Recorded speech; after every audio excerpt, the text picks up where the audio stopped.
नमस्कार, मैं हूं आपके साथ नम्रता शर्मा।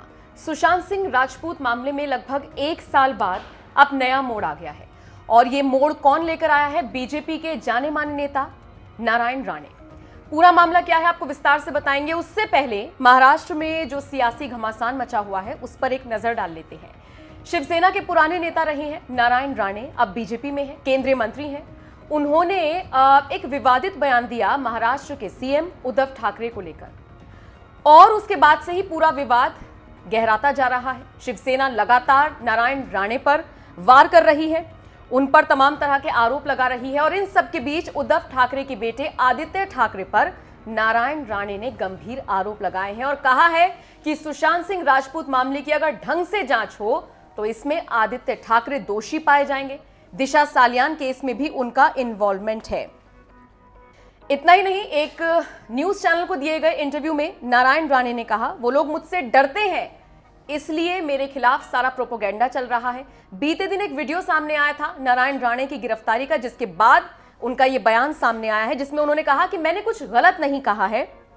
थप्पड़ वाले बयान को दोहराते हुए उन्होंने कहा कि अगर मैं वहां पर होता तो मैं उसे थप्पड़ मार देता, ये मैंने कहा, ये नहीं कहा कि मैं अभी थप्पड़ मार दूंगा। इसके अलावा उद्धव ठाकरे पर निशाना साधते हुए उन्होंने कहा कि उनका बेटा सुशांत सिंह राजपूत और दिशा सालियान केस में शामिल था, तब उसकी गिरफ्तारी नहीं हुई तो मुझे क्यों गिरफ्तार किया गया है? ये पूरी तरह से गलत है। इस गिरफ्तारी के बाद ये बीजेपी बनाम महाराष्ट्र सरकार, इसे एक नया रूप, नया एंगल दिया जा रहा है। राणे ने यह भी कहा, अभी मैं कुछ नहीं बोलूंगा, लेकिन हां, जो लोग मेरे खिलाफ ये पूरा प्रोपेगेंडा रच रहे हैं इनके खिलाफ मैं सख्त कार्रवाई करवाऊंगा और इनको सलाखों के पीछे भी पहुंचाऊंगा। इसके बाद उन्होंने ये कहा, सुशांत और दिशा केस में आदित्य ठाकरे का हाथ है, अगर ढंग से जांच होगी तो सबूत भी मिल जाएंगे। इसके अलावा उन्होंने कहा, उद्धव ठाकरे सीएम बनने लायक शख्स नहीं है, अगर बाला साहेब जिंदा होते तो उन्हें सीएम बनने नहीं देते।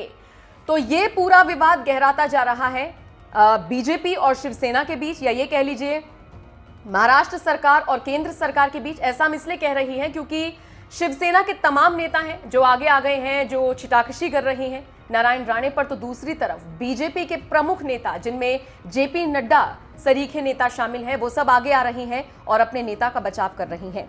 जिस तरीके से नारायण राणे की गिरफ्तारी हुई, जिस तरीके से उद्धव को लेकर उन्होंने बयान दिया और जिस तरीके से सुशांत सिंह राजपूत के पूरे मामले में उन्होंने आदित्य ठाकरे का नाम लिया है, इस पूरी खबर को लेकर आप क्या सोचते हैं? कमेंट करके अपनी राय हमें जरूर